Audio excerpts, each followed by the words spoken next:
دنیا کے 7 عجوبوں کو لوگ دیکھنے کے لیے طویل سفر کرتی ہے، تو یہ اس لیے ہے کہ تھوڑے مشکل کام ہیں، لیکن کوئی ناممکن چیز نہیں ہے۔ تم لمبی مسافتیں طے کر کے جاتے ہو، لیکن اللہ کہتا ہے گھر بیٹھے ذرا آسمان کو دیکھو۔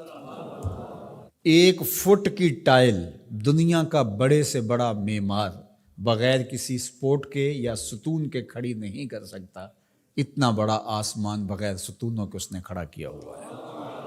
ذرا غور تو کرو، تدبر تو کرو، اور زمین کو دیکھو، زمین کیسے ہموار کر دی گئی۔ اللہ اکبر، دیکھنے کو تو مٹی ہے، لیکن اس مٹی کے اندر جب بیج ڈالتے ہیں تو مٹی کا رنگ کیسا ہے، اور جو بیج اگتا ہے وہ کونپل کا رنگ سبز ہوتا ہے، پھر اس کے اوپر شاخ اور شاخ کے ساتھ پتے، پھر پتوں کے ساتھ کلیاں، اور کلیوں کے ساتھ پھر غنچے اور پھول، اور پھر پھل، اور پھل میں بھرا ہوا رس، رس کے اندر مٹھاس، اور اس کے اندر طبی خواص اور توانائی۔ مٹیالی زمین سے اگنے والے پودے کے رنگ میں سرخیاں کہاں سے آ گئیں؟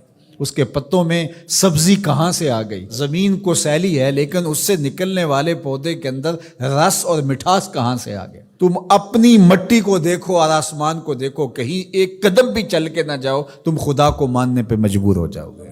حضرت شیخ فرید الدین عطار کا ایک شعر مجھے یاد آیا، کیا خوبصورت بات کہی۔ سانے کزتی سلاتی می کند، کیسا کاریگر ہے، مٹی سے بادشاہ بنا دیتا ہے۔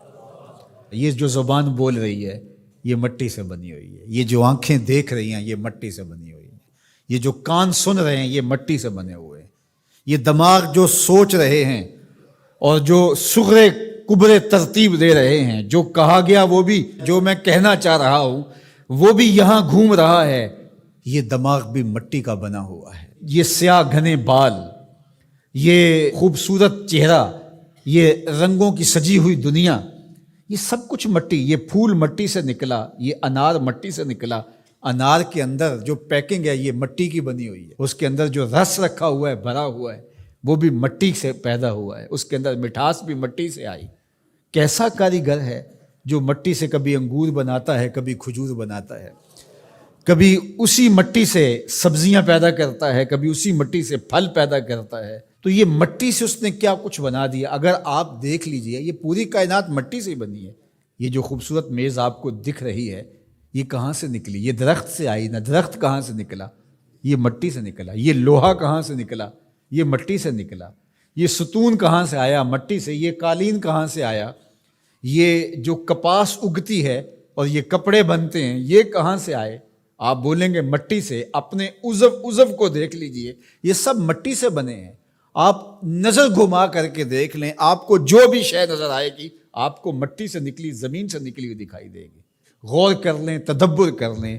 اللہ اکبر، یہ شہنشاہ، یہ کج کلا، یہ کاریگر، یہ شاعر، یہ ادیب، یہ فلسفی، یہ بال کی کھال ادھیڑنے والے، یہ باتوں میں حسن پیدا کرنے والے، یہ شعر و دنیا کے بڑے بڑے جادوگر، یہ کہاں سے نکلے؟ جواب آیا مٹی سے نکلے۔ واختلاف اللیل والنہار، دن اور راتوں کا بدلنا۔ اب سورج کی روشنی اتنی ہے کہ ماحول منور ہے، پھر دھیمی دھیمی تاروں کی چھاؤں ہوگی۔ کبھی دن آتا ہے، کبھی رات آتی ہے، کبھی صبح کا سپیدہ نمودار ہوتا ہے، کبھی شام کے دھندلکے ہوتے ہیں، کبھی کالی رات دبیز چادر اوڑے آ جاتی ہے، کبھی چٹا دن ہوتا ہے، کبھی گرم دھوپ ہوتی ہے، کبھی کڑکتی دوپہر ہوتی ہے، کبھی برستی بارش ہوتی ہے، کبھی گھر کے سرمئی بادل آ جاتے ہیں، کبھی کوس قزا کی رنگینیاں ہوتی ہیں، کبھی دھنک کی شوخیاں ہوتی ہیں، کبھی بادلوں کی اوٹ سے جھانکتا ہوا چاند دکھائی دیتا ہے، کبھی سورج بادلوں کے پیچھے چھپتا نظر آتا ہے، کبھی درد غروب سے زرد لگتا ہے، کبھی سرخ ٹکیا سورج کی دکھائی دیتی ہے، کبھی اتنا روشن کہ دیکھا نہیں جا سکتا۔ چاند کبھی جوان ہوتا ہے، کبھی بدر تمام ہوتا ہے، کبھی کھجور کی خشک ٹہنی کی طرح ہوتا ہے، کبھی اتنا باریک ہوتا ہے کہ لوگ دور سے دیکھ رہے ہوتے ہیں، دکھائی نہیں دیتا۔ کیا رنگ ہیں، کیا جمال ہے، کیا کیفیت ہے۔ والفلک التی تجری فی البحر، اور کشتیاں جو سمندر میں تیر رہی ہیں۔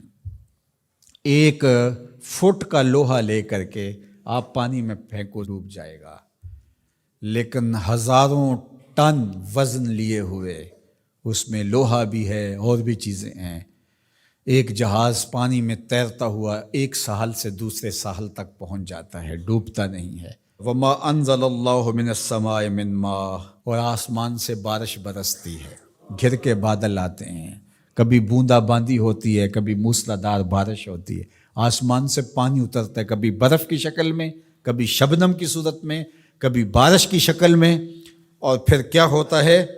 فَأَحْيَا بِهِ الْأَرْضَ بَعْدَ مَوْتِهَا، زمین مری ہوتی ہے پھر زندگی آ جاتی ہے۔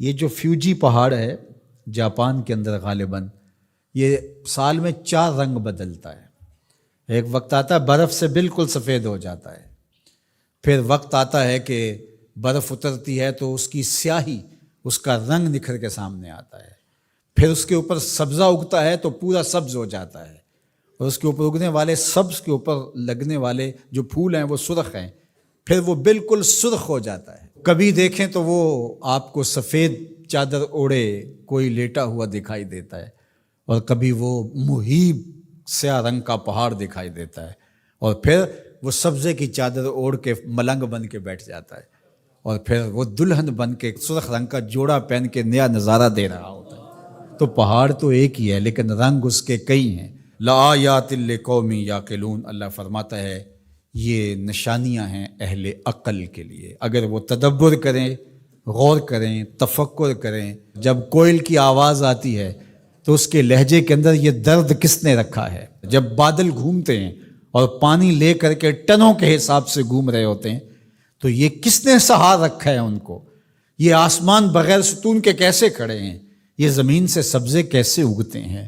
ہم آکسیجن اپنے لیے ان ہواؤں سے کیسے کشید کرتے ہیں؟ رحم مادر کے اندر نقش و ونگار کیسے بنتے ہیں؟ زندگی کی رمق کیسے آتی ہے؟ حیات جاویداں کا نور کیسے ملتا ہے؟ رنگوں کی کائنات کیسے آباد ہوتی ہے؟